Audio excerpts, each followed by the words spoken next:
BJP নেতা উনি আমার সামনে এখানে রয়েছেন বিধানসভা ভবনে। উনি ঢুকলেন, কিন্তু উনি এমএলএ গাড়ি নিয়ে কি করে এলেন? উনি তো এমএলএ না,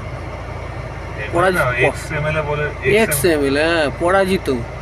কারণ সিপিএমের তো এখন শূন্য, কিন্তু তবুও সূর্যকান্ত মিশ্র ভুলতে পারছেন না বিধানসভা, তাই চলে এসছেন। ওই যে সামনে যে কতগুলো ওনার ওই গাড়িতে উঠবেন, ওই যে ছেলেগুলো খুলে দিচ্ছে। আর একটা এমএলএর গাড়ি চলে গেল সামনে দিয়ে। এই যে সূর্যকান্ত মিশ্র, এই যে ডাক্তার সূর্যকান্ত মিশ্র, এই যে উঠলেন।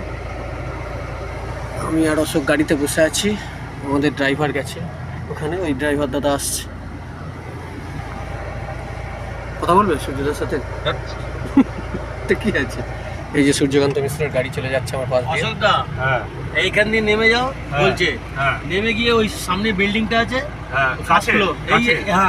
ওই সামনে বিল্ডিংটা, এইটা না, এর পরেরটা, ওর পরেরটা, ওই যে বিল্ডিংটা, ওই সাদা রঙের কাছের, ফার্স্ট ফ্লোরটা। তাহলে তুমি ঘুরে এসো। গাড়ি পার্কিং করছি, আমাকে ফোন করো। ফোন নাম্বার আছে তো?